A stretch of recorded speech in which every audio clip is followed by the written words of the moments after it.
go.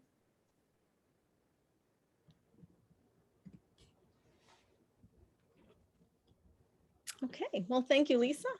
Hello, everyone. I am Tina deBellegarde, and I am so happy to see you all here this evening. And I'm thrilled to introduce our presenter this evening. I'll give you a little bio. Storied founder, Rachel E.T. Davies. Davies is a British journalist and photographer based in Kyoto. She moved to Japan in January 2016, where she carved out a path in travel and lifestyle journalism and photography, both for international magazines like CN Traveler, Suitcase, and Loadstar's Anthology, and her own blog, Girl Gin in Japan. Rachel started Storied to bring intimate narratives from people who know Japan, delving deeply and broadly to bring tales of daily life and historic legacies, modern culture, and natural beauty. Welcome, Rachel. Thank you for joining us. We're really looking forward to learning about you and your journey and your journal. Perfect, thank you. So I'll just dive right in. So I've been in Japan now for 5.5 years. And before that, we were in London or around the UK. So we moved here originally for my husband's job, actually. So he is distiller at the Kyoto distillery. So we moved here to set that up. And previously, when we were in the UK, I was also working in the spirits industry, but in PR and marketing and events. And then when we moved to Japan, I obviously couldn't do that anymore. So I had contacts with editors and media people back in the UK. So I started actually initially writing about Japanese spirits when we moved, and bars and restaurants and things like that. And then I kind of slowly transitioned into travel and cultural pieces. So working again with editors, mainly overseas, in London and in the States, and then doing some English language related things here. And then I kind of transitioned also into doing content for and working with tourism boards. So writing articles or content for newsletters and things that they would hand out at tourism sites, brochures and things like that. And so I was kind of sent to smaller, lesser known places. And I would always pitch them in to editors that I was working with back in the States and in the UK. And 90%, I'd say, of things that I would pitch would be rejected because they weren't considered mainstream enough. So it got me thinking, I'd love to have an outlet to kind of share these places and these people that aren't considered really mainstream, because actually it is really interesting and a lot of people do want to hear these stories. And I think that they should have a platform to be told. So I had the idea to start a magazine maybe 4 years ago, but I never actually got round to it. And then last year when the pandemic hit properly, all of my contracts were terminated because no one wants travel writing in a pandemic. So it kind of gave me the time to focus on Storied. And I just thought, if I don't do it now, then I'm never going to do it. And in the meantime, I'd actually met my business partner, my co-founder in Kyoto. So we met randomly and became friends, and we had no plan of kind of starting this together. We were just friends. But she is Japanese, but lived in New York for a while, and she was actually doing editorial design. And then one day we were just like, why don't we do it together? So I'll take care of the content side and then you can do the design side, and we'll just see where it goes. So we started working on it last summer, and we launched our online journal at the end of last year in December. And then the first print issue came out in June this year. And we just launched the second print issue 2 weeks ago. So the first one is themed Kyoto because it was kind of the place that we have a real connection to in Japan. Both of us live here. I've lived here for 5.5 years. Hannah's lived here for 3 years. And again, it's a place that is of so much interest internationally, but a lot of people see the same things or hear the same things about Kyoto, and we kind of wanted to do a different side of Kyoto. So we focused a lot on the wider prefecture rather than just in the city, or some people that we met here that are doing interesting things. There's a big focus on craftsmanship and sustainability. So organic farming and lacquer. So there's a charity that's set up a forest in Keihoku, and they're trying to replant lacquer trees. So it's kind of different take on travel and lifestyle in Kyoto. And then volume 2 was themed islands.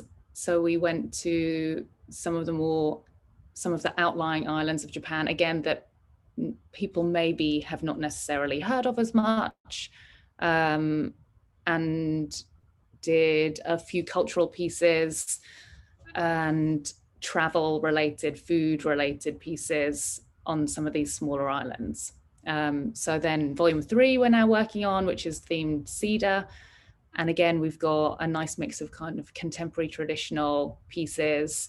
So cedar in kind of all facets of life, from incense to construction, and spiritual aspects. And that is where we are at now.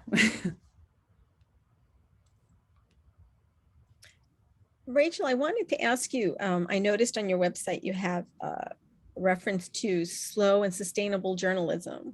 Could you elaborate a little?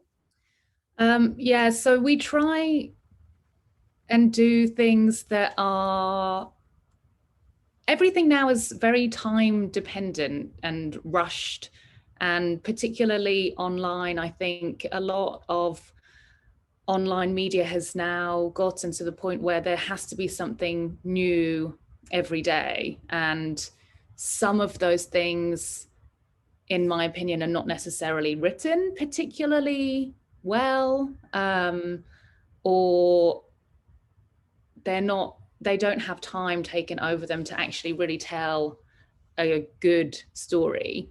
And I think we just wanted to slow down and really make sure that we are telling people's stories appropriately and actually setting a scene for sharing these people and places, and kind of taking time to not just tell stories that maybe people have already heard of, but telling stories that actually are slightly unknown and can actually help people get the word out about something that they're doing that maybe they don't have the platform for otherwise. That sort of leads me to my next question, how you choose your subjects, because they are somewhat obscure, right? Yeah. And, if does serendipity play a part in this, or is this something that you're seeking out? And I imagine it also feeds into that idea of slow. If we're not looking at the most obvious things, it may take more time to develop your stories, I presume.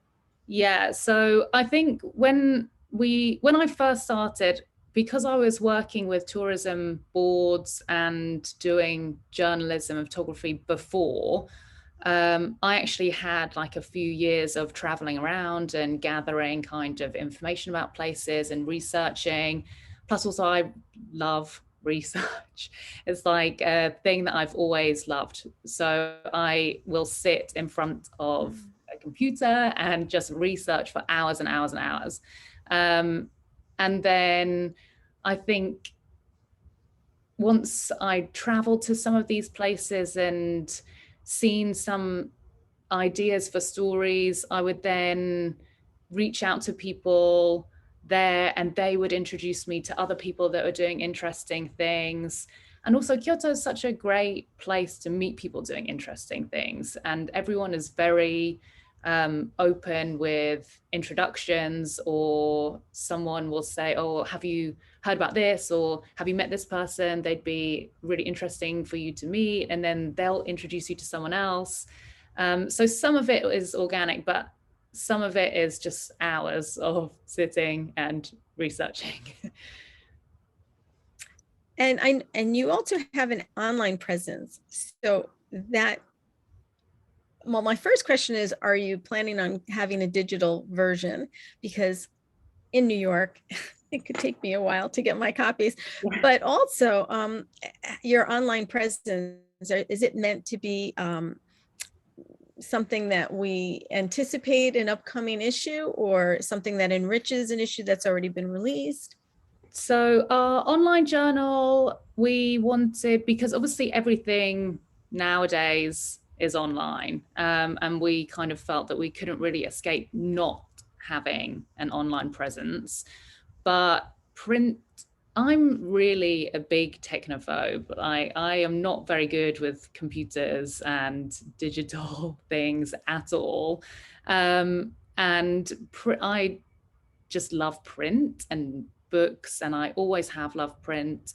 And I am the kind of person that has like maybe 10 subscriptions to magazines, and I will get them all of the time. And so I think we really wanted to focus on making something in print. But at the same time, we kind of understood that we will have to have an online presence to, one, be able to sell those print magazines, and to kind of get a bit more information out and about, like you said, across. So being in Japan, it is quite difficult to send magazines internationally.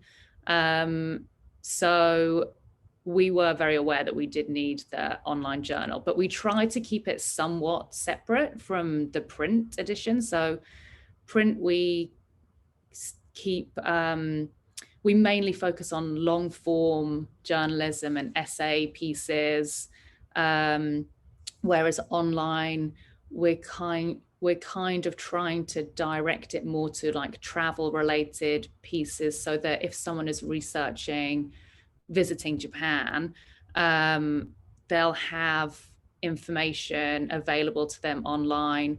But again, we're still trying to make it slightly different to other information that is out there. So we're still taking the same principles that we have for the print magazine, and focusing on slightly lesser known places. But we also want it to be a bit more accessible to people. And also in an age of social media, we knew that we had to have a social presence. And again, to help us sell magazines, but also because people are very much into imagery and social media these days. We have to kind of make everything look appealing, and try and get the word out there about us, so that we can actually keep creating magazines. And you make it very appealing. I've been following your Instagram page for quite a long time. And I think it's funny when you say that technology is not your thing, because it's such a phenomenal feed that you have. And I had a question about that also, because, I went back through your feed and I realized you started your Instagram like everybody else, a few followers and a few posts, but you have like 12,000 followers now. And Yeah. and you have a new feed also that's for the magazine itself. And how can you share with us how you were so successful in getting that? So again, I think I honestly do think a lot of it was luck with with my own personal Instagram. When we moved here, when we first moved here, I didn't have a job. I was not working. So I was kind of exploring Kyoto and really finding things that I could focus in on, and what am I going to do here. and I started teaching myself photography. And Kyoto obviously is such a beautiful place to photograph. So it would just be me sharing my images. And to start with, I think when we moved, I literally had maybe 100 followers of people that I knew from back in the UK. So it would be me sharing images of our life in Kyoto. And I just really enjoyed taking images, taking photographs and sharing them. And I think people just maybe took notice and liked what I was sharing, and it just became slightly bigger than it was, and I was getting more followers and people were liking the images that I was taking, and it kind of just grew into what it is now. But no secrets. No secret. I think I just used maybe the right hashtags. So obviously everything I was doing, I then started hashtagging with Kyoto or Japan travel or life in Kyoto or whatever it was. So, and I think again at that time, there was like a real boom in people wanting to come to Japan. And the Olympics had just been announced. So I think it really stimulated an overseas interest in travel to Japan. And Instagram is like, especially for kind of my generation and younger, it's one of the first places people go to for travel inspiration. Because you see this place, even though that actually it can be a very negative thing as well. And I think a lot of places have suffered from over tourism because of that. But it also is quite a positive thing because people can go on and search for Kyoto and they'll see all of these images and it will really stimulate them to want to travel here. So I guess it was just the usage of hashtags maybe in the beginning. And also Instagram's a very social platform, obviously social media.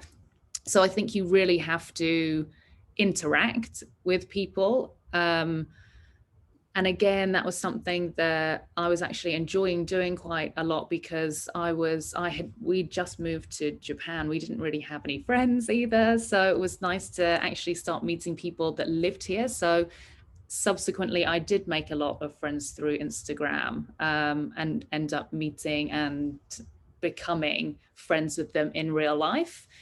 And I think that was just a way that it grew. But it was a lucky thing that I just managed to, I guess, figure that out. And then also with the new Instagram for Storied, I launched it, but I already had 12,000 followers on my personal account. So it really, really helped when I was launching the Storied Instagram account because a lot of those followers initially were from my own personal following.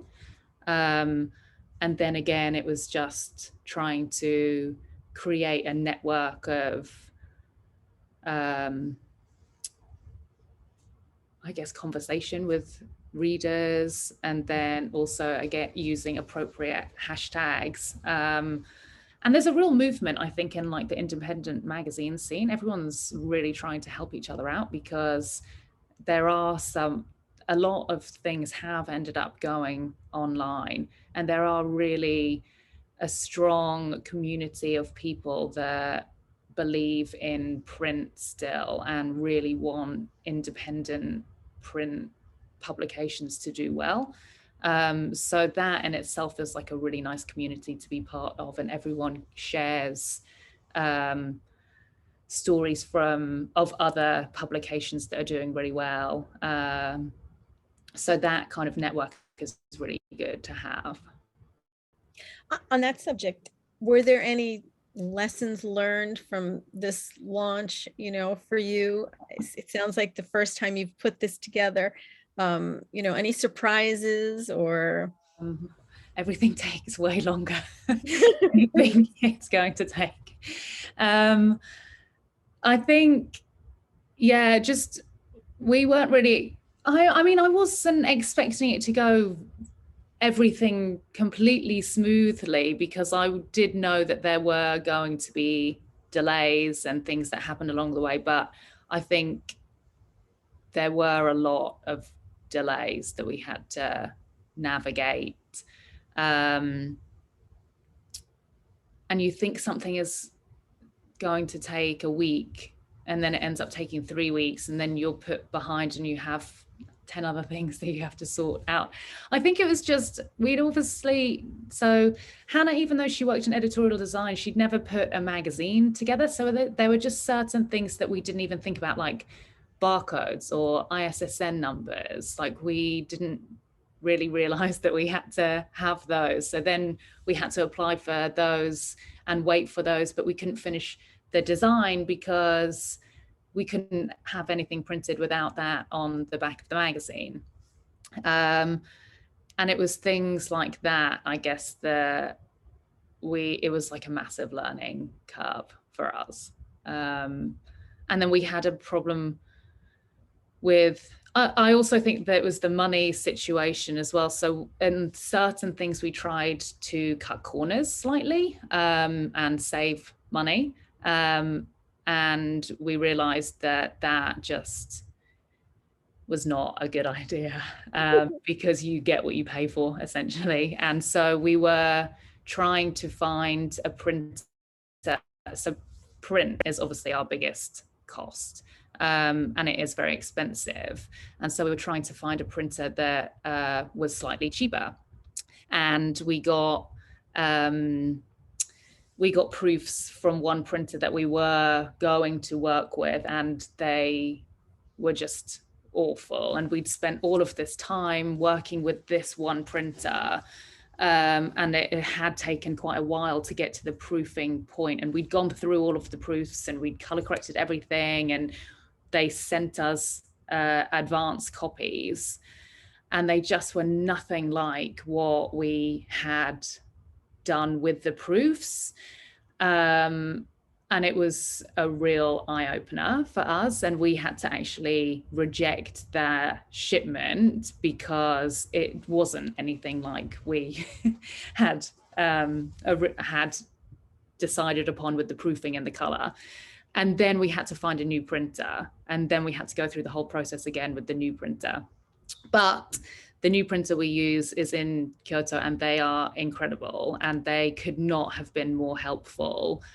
And you can tell that they also just love print and what they do, and they're just very good at what they do. So it was twice the price, but it's definitely worth it, because the finished product now, when we're really, really happy with it. So I think that was another thing that we learned early on, that maybe we shouldn't try and cut corners because we want to make something great. And so where does the magic happen? Where do you, and how, what is the process, and what, well, you know, now you said the timeframes were really unexpected, but I presume from volume 1 to volume 2, you kind of got that under control now. Yeah, so volume 2 was much more smooth running. And also, so volume 1, I did a lot of the content myself. And then volume 2, because we'd kind of grown a network a bit more, I had more contributors that we were working with. So it was less content creation from my part and more collaborating with people. And volume 3 also, again, we have more contributors this time. So it's slightly less on me content side, so I can focus on other things. And also now that the print was one big thing, and volume 1 that was delaying us massively. Whereas obviously now we've got a printer that we love, and they're really great at what they do. So they made that part of the process much more smooth. So actually for volume 2, we were on time.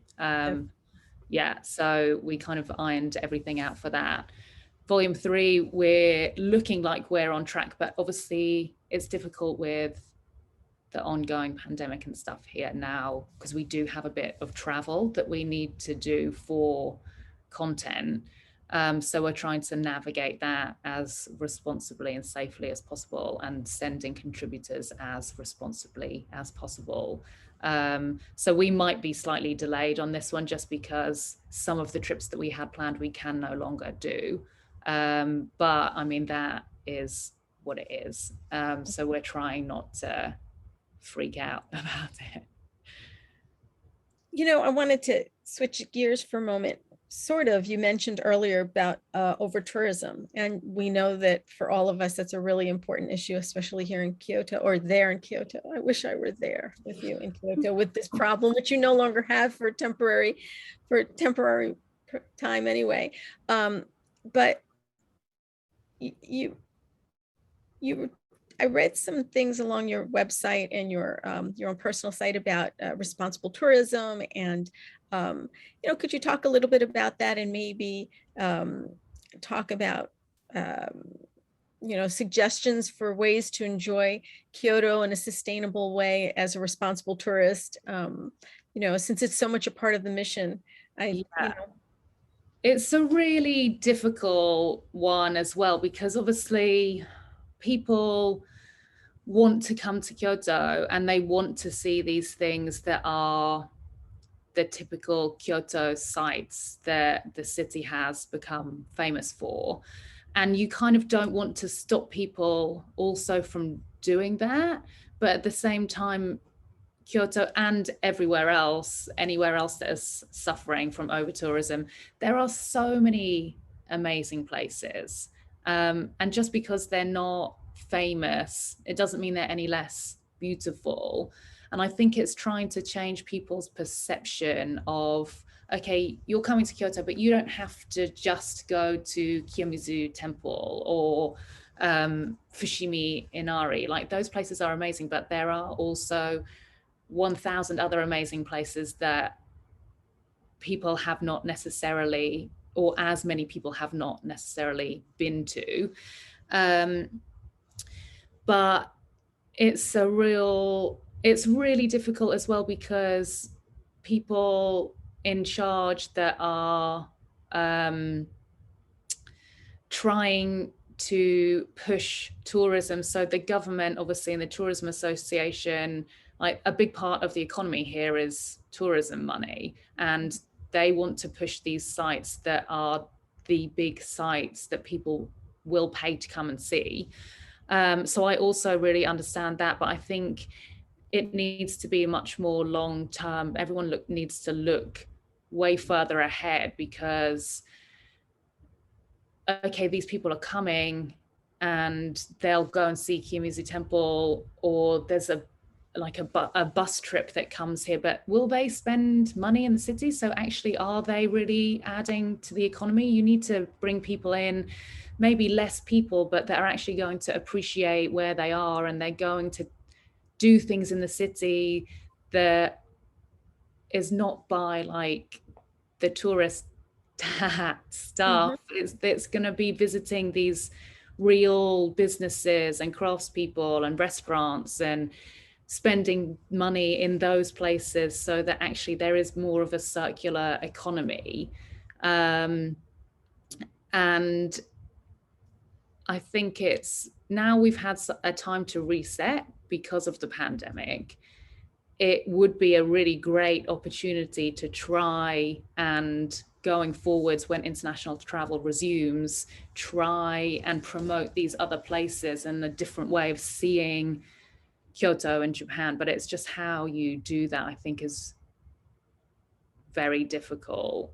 And obviously we want to try and help as much as we can, in the sense of, we would like to try and promote these other places. So Kyoto Issue, we did a lot in Kyotango or Keihoku, these places that maybe tourists don't visit or haven't really heard about, but if they see it, then they're more inclined to go to these places. Because I think it's not necessarily, again, I don't think it's that the majority of people are ignorant. I just think that they don't really know about these places, because how are you going to visit somewhere that you've never heard of?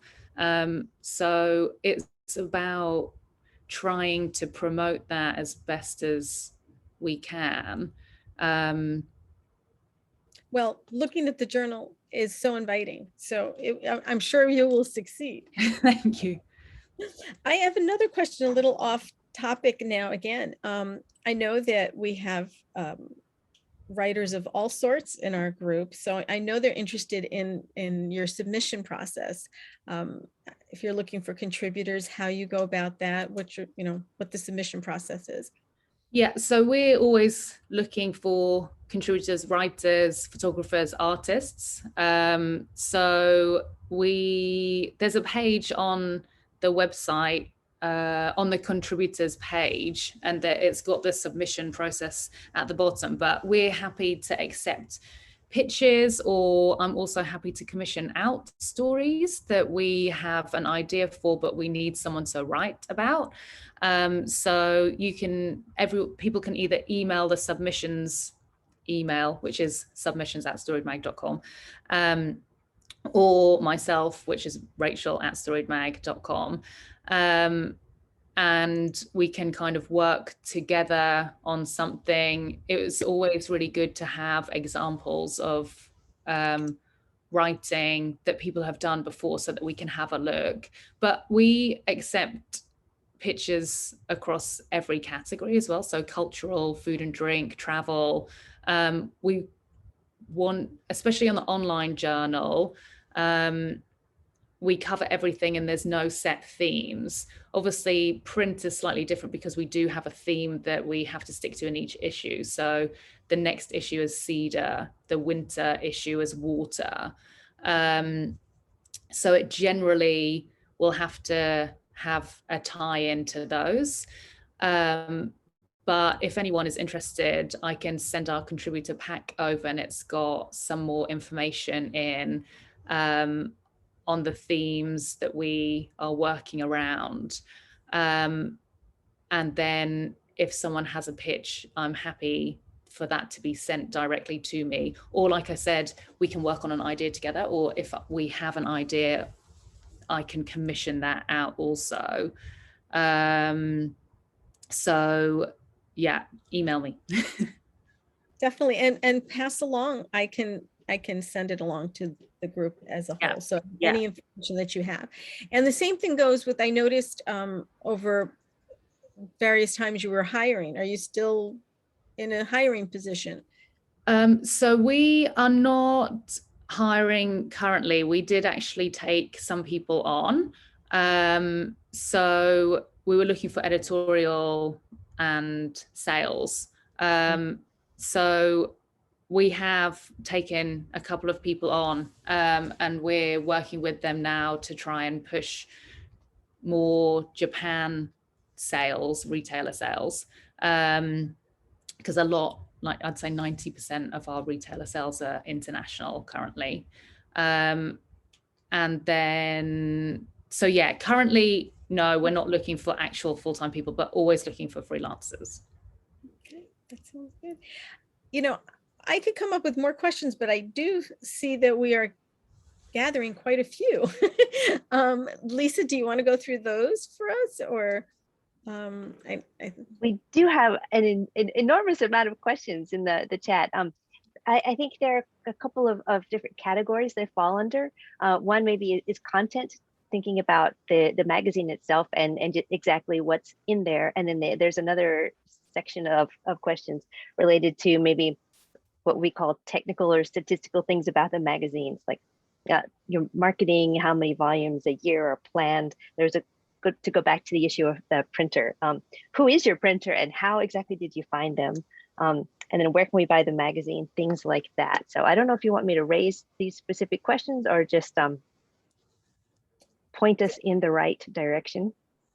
So printer is Sunmcolor. And actually my assistant found them when we had the drama of the other printer, and she, I believe, just found them online. I think she was just searching for printers online and in our vicinity. And then once we looked them up, we actually realized that they printed Kyoto Journal as well. And so we had a meeting with them, and they brought a load of examples of their print, and it was amazing. And also they just were super knowledgeable. And we had the proofs from the previous printer that we took with us to that meeting, and then they essentially told us everything that was wrong with the proofs that we had, and so we were like, okay, well, they obviously know what they're talking about. So yeah, that's how we found and started working with them. And currently in Kyoto we have 3 stockists. So Hohohosa is one, by the Philosopher's Path, then Garden Lab, which is also actually my co-working space, they are stocking it also, and Kika Gallery, which is a art and ceramics gallery, they also stock us. So like I kind of mentioned before, a lot of our retailer sales are international. Again, I guess because obviously we are English language magazine, and we have been in touch with a few places who were very interested, but they said that without international tourism, it might be difficult for them to sell English language magazines. So we're in discussion with a few other places, and that's why we kind of took on a sales person to really focus on the Japan side of sales, because actually our online sales are like 25% of our online sales are people within Japan. And that is both expats that live here and Japanese nationals. So we do have demand for it in country. It's just trying to get that across and explain that to retailers so that they can also take us on. So we are trying to grow that, yeah, at the minute. Great, thanks. Let me take something that you said there and segue into another couple of questions, and I'll put them together. Yeah. And it was where you mentioned Kyoto Journal. So there was a question of whether you're aware of Kyoto Journal. So obviously, yes, you are. And then the content. So is it just volume 1 that's been about Kyoto? Does Kyoto figure elsewhere? Or let me just ask you maybe just to go a little bit deeper and tell us about the content and about Storied. What does Storied mean? I take it there are, there's a meaning behind that, right? There are stories that are presented here. So yeah, tell us a little bit more about your focus. Yeah, so we decided to do the first volume on Kyoto, like I said, because we have such a deep connection with the city. But the rest of the themes, we didn't necessarily want it to just be location based. So going forward, the themes are not necessarily one location. Rather, they're going to be a collection of stories from across Japan, but all kind of held together by a theme. So the islands issue, obviously all of the stories came from islands. I know technically Japan is an island nation, but we tried to focus on the smaller islands rather than mainland Japan. And then Cedar, all of the stories obviously relate to Cedar, but again, come from all over. So we've got Tokyo, Mie, Gifu, Osaka, Tokushima, Miyazaki. So again, across Japan, but all of them have that connection to Cedar. So we're doing a piece on Incense, which is a company in Tokyo. It's actually a husband and wife team, and the wife is Japanese. Her family set up an incense company in the 30s. And then her husband is French, and he studied perfumery in France, and they've kind of created this more contemporary style of incense, but it draws upon both of their strengths. So it is still traditional incense, but it's done in a bit more of a contemporary way with the perfumery. And they're based in Tokyo. They're really interesting couple. So that's one of the stories for the Cedar issue. Then we're interviewing a dry ikebana artist. So he creates ikebana pieces, but he does it in, so he creates really beautiful pieces, but again, he's trying to do a slightly more contemporary way. So he builds these pieces whilst listening to drum and bass music, and then he films the process, or he'll do it at a festival, or he's done a few openings of hotels and things like that. So it's very contemporary style of doing ikebana. But then we also have very traditional cultural pieces as well. So we're doing an interview with Yamabushi monks in Yamagata prefecture. So it's like a real mix of things. And I think that's another thing that we really wanted to make sure that we focused on, not just traditional things and not only contemporary things, but we wanted to kind of blend everything together. Because I think also nowadays people are interested in all of that different kind of stuff. And I think a lot of people have one opinion about Japan, whether it's the super modern cities that you see where there are robots everywhere, and then it's the really old part of Japan that is the tea ceremony and the temples that are thousands of years old. And yes, it is both of those places, but there's also a lot of things in the middle as well. And we wanted to kind of get all of that across. So we don't really have, we don't really avoid anything, but we would like, we'd like there to be a broad range of topics that we cover. Excellent. That sounds interesting. You've made me really want to go. I'm tempted to look online right now while you're talking, but I'm holding back. I'll look later. So there's another question to kind of smooth this along, to get these questions as they in a storied manner. The next one, one of the one I want to ask next is about whether you speak Japanese and if that has any impact on going out and getting these stories. But now you've mentioned that you've got a lot of contributors, so I imagine that probably you have Japanese speaking contributors, or how are you managing that aspect? Yeah, so my Japanese is not the best. So it's okay, but it's obviously not it's not good enough to interview people. So generally I use a translator that I work with. Also, my business partner is Japanese. So she helps me out a lot on the translation side of things and getting in touch with people.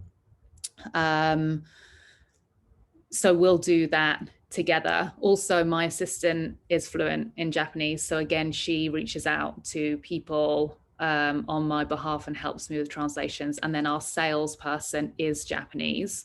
So again, if I need anything, she also helps a bit with the editorial side of stuff.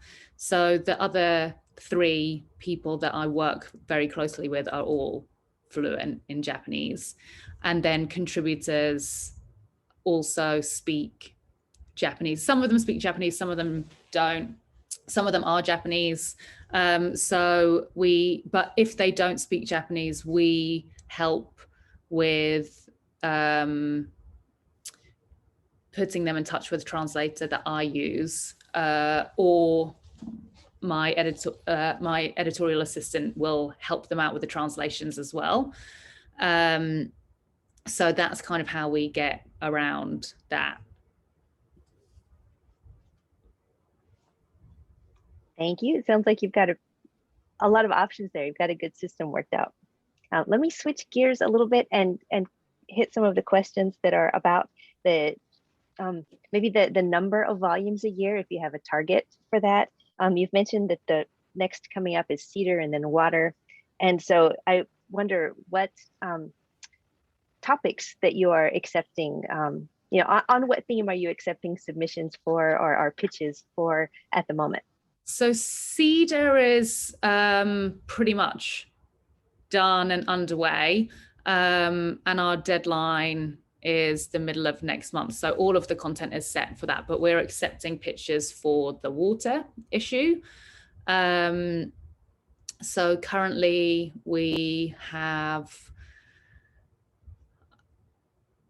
a piece on like water deities in Japanese mythology that is commissioned out. And also, so in each, I'll see if I've got the, so in each print issue, we have regular features that we stick to. And then we also have some occasional features that maybe don't necessarily fit into these topics, or they're maybe two cultural pieces, so that it would be an occasional piece as a side to the cultural piece that we already do.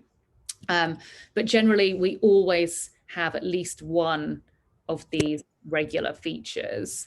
So a seasonal essay, which for the last two issues have been photo essays. Then we always do an inspirational women piece. Again, I think because we are aware that Japan is slightly behind on equality of the sexes. So we really wanted to, in each issue, highlight a woman that is doing amazing things. So we always have an inspirational women section. We always have a modern culture piece, contemporary culture, everyday Japan. And there's always an art and architecture piece or a design piece. There's storied escapes. So that is something that we do that is somewhere that you go that's more of like an off-grid style piece. Obviously, a lot of our features are on lesser known places. So technically, a few things could fit into that piece, but we try and do like more of an off-grid feature for the escapes part. The storied stays is always a hotel review or a hotel story feature. Again, trying to highlight places that are not big chain hotels or anything like that. It is like a boutique, small, independent accommodation. Quiet corners, so something that is very hidden, I guess, or something that is just very non-touristy. Culinary culture is always a food or drink piece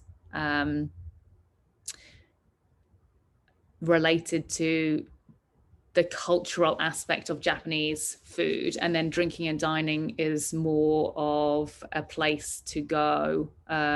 So a sake brewery or something that's doing tours, or it could be a restaurant.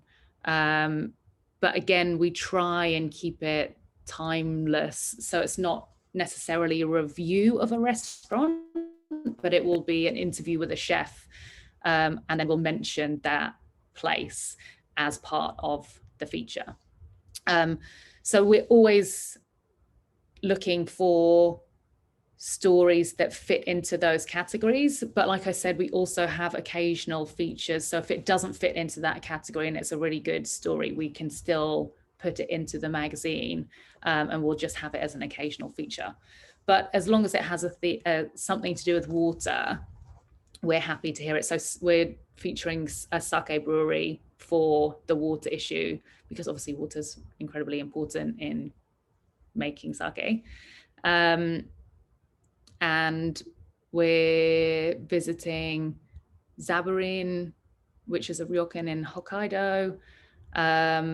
and they have a connection to like onsen, so that's the water aspect of that feature. But then otherwise, I think we've got another two issues that are, two stories that are set for the water issue, but then we're open.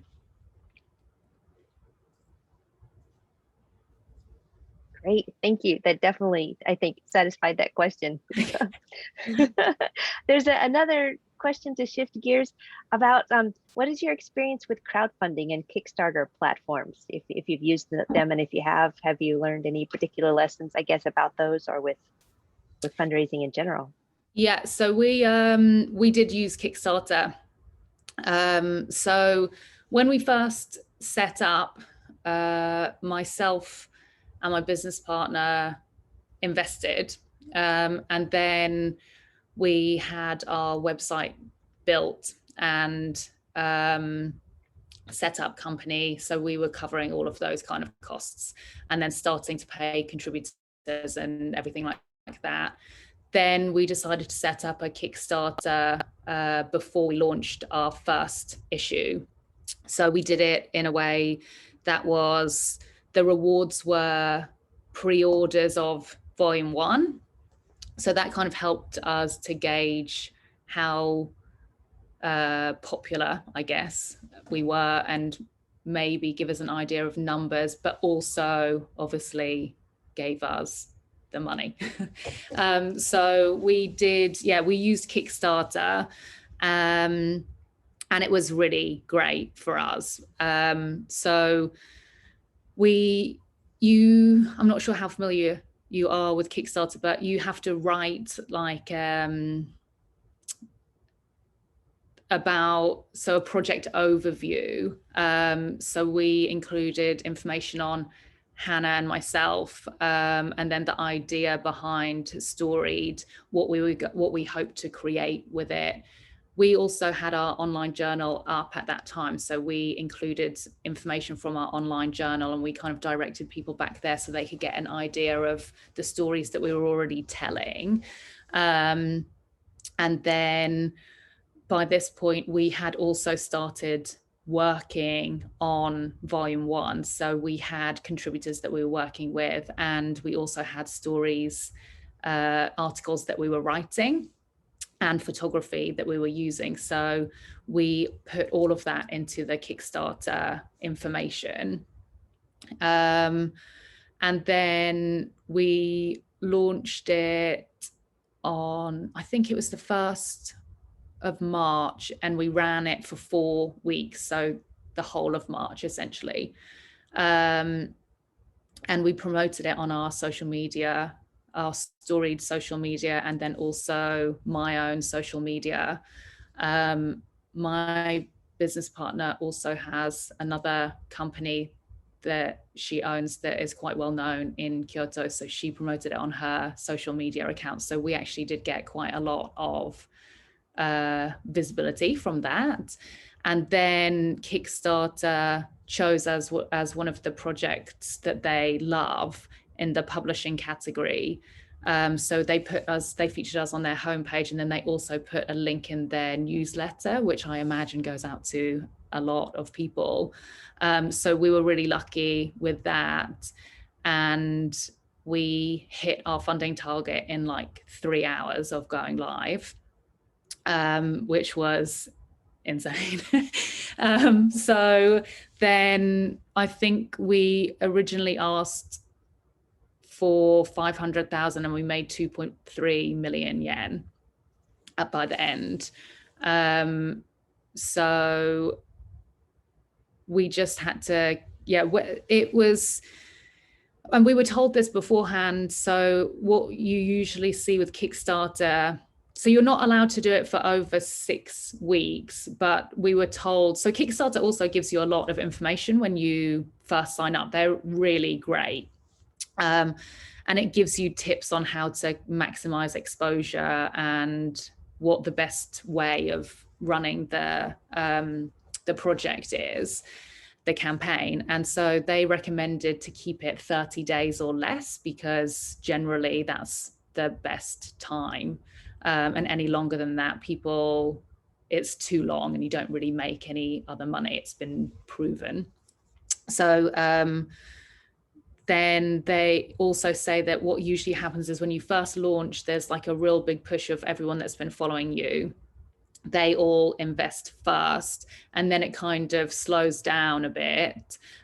So the middle, again, you don't really get that many new pledges. And then once it's coming to an end, it starts picking up again, because people who have signed up for reminders are then sent emails like, this project is coming to an end. If you haven't invested, please do so, kind of thing.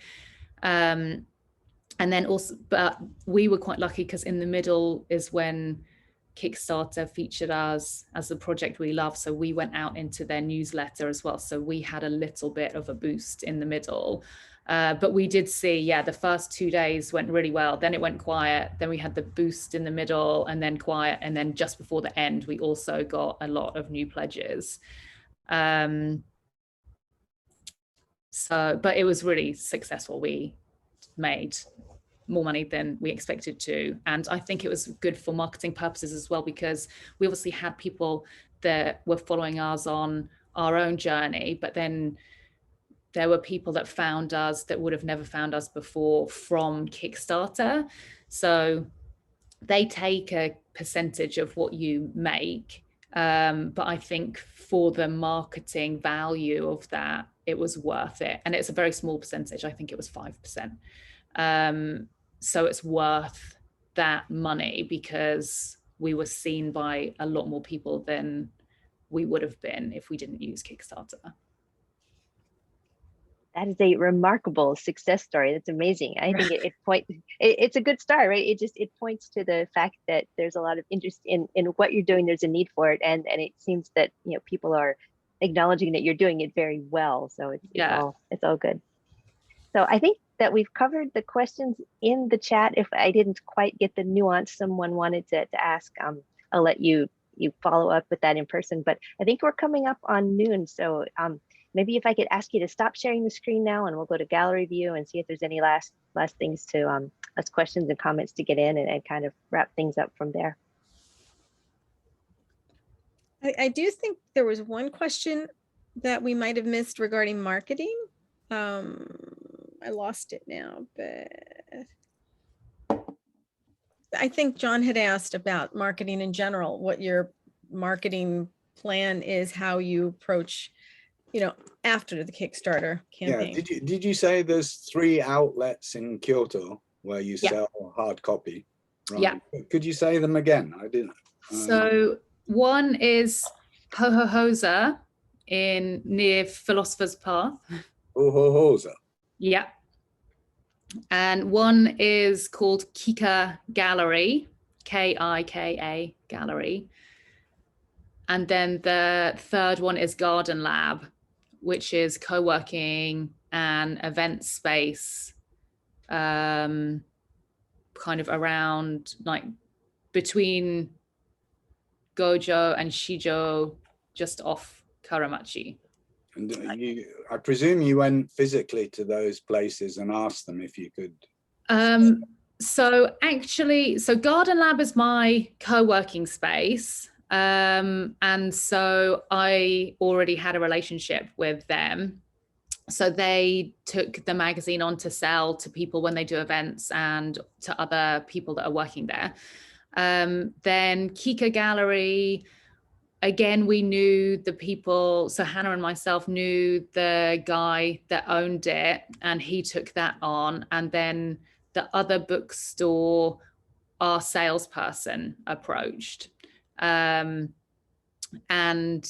they actually they took on the first, the Kyoto issue, not reluctantly, but they took it on and said, oh, we're not sure, how well it will go, but we're definitely interested in trying it because it's great. And then they sold out in like 2 days, which made us very happy.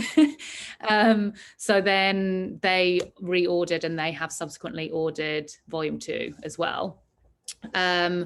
So now we're trying to focus on getting more retailers in Japan. because 90% of our retailers are international retailers, so Australia, America, and Europe. 90% retailers are overseas, means you sell 90% of your sales overseas? So direct sales, as in like from our own website, 75% go overseas, 25% are within Japan. But the sales that we sell to retailers for resale, I'd say 90% of our trade sales, retailer sales, are overseas places. All right, thank you. So you have them in bookstores overseas. So in Australia, for example, where would I go? So in Australia, we have, so there's a list on our Okay, I'll look. website. Yeah, that's it. Yeah. Shouldn't ask you to remember now. Yeah, there's a few places, and we're trying to work again on, so Australia, we have a lot of like consumer sales on our own website, but again, getting retailers there's been a little bit slower, but I think we've got 4, 2 in Sydney, 2 in Brisbane at the minute, but we're working on more. Okay, great. How did you get them, Rachel? I spent, before the Kyoto issue came out, so when we had the print delay, obviously everything was done for that issue really early on, but we were just delayed with everything else. So I had a bit of time on my hands to try and work on sales things. So I just researched bookstores or galleries that had a connection with Japan or Japanese lifestyle goods, and I just reached out to them via email and introduced the magazine. So I sent them a media pack and some images and mock-ups of the magazine and what we were about. And then once we had the actual physical copies, I sent sample copies. And that's how we have been doing our sales since.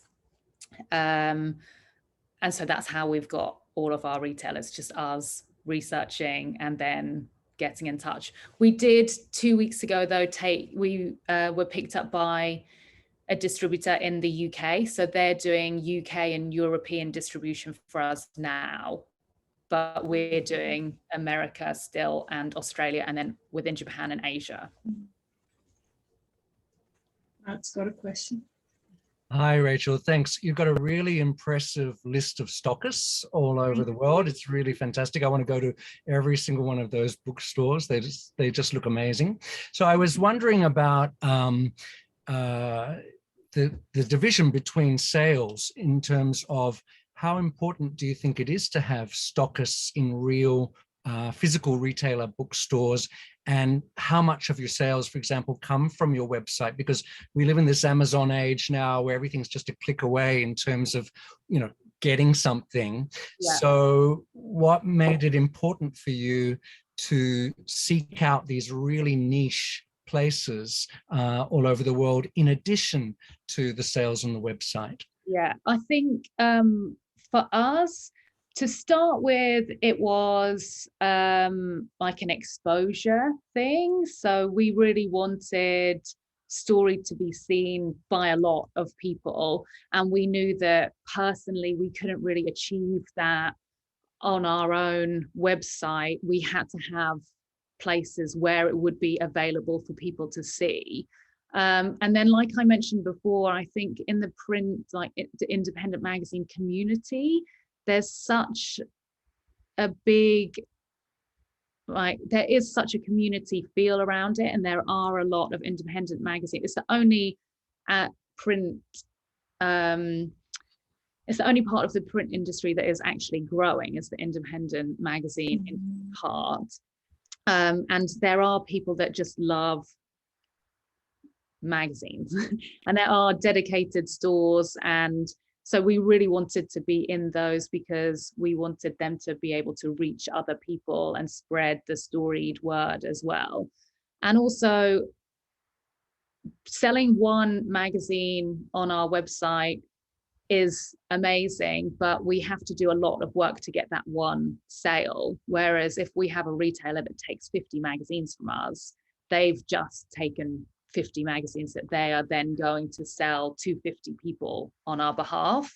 So actually it's much, even though the trade price is obviously less than one consumer buying it direct from us, the volume is much more.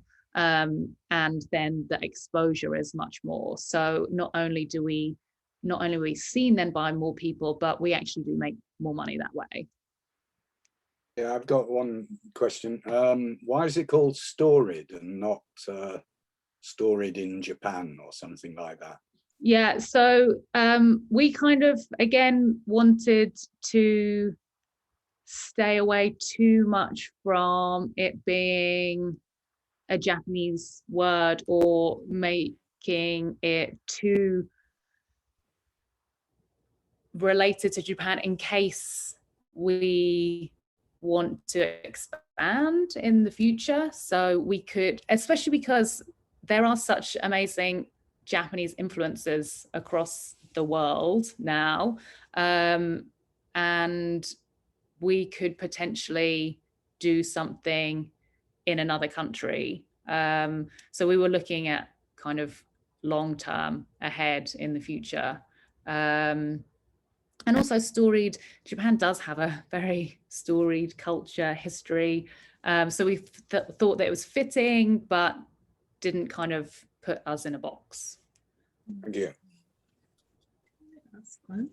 So can I ask, is the business model now is that subscriptions or whatever the payment for the magazines themselves will cover your costs? Yeah, so as much as possible, yes. Hannah and myself have invested more money since, because it is incredibly expensive making magazines. But yes, ultimately that is the plan.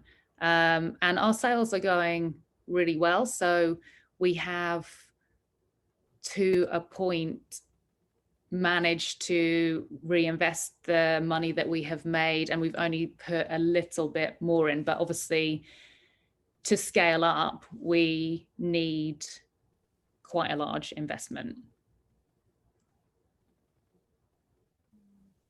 I wanted to mention, I'm going to put the website into the chat, and not only is the website beautiful along with the journal, but you can sign up for their newsletter. So you'll get updates and see some of the recent articles that are being posted to the website. So I find that really lovely too. Thank you. Questions? Good. Well, I think we're good then. It's 11:12 your time, I think. I have no idea. 12:12? I have no idea what time it is here, there. I'm confused. Yeah, it's noon. It's 12 here. 11:12 my time. Well, anyway. It's lunchtime. Exactly, for you. It's bedtime for me. Rachel, it's been lovely having you. Thank you for answering all our questions. Oh, no, thank you. Journal. It was wonderful. Thank you so much.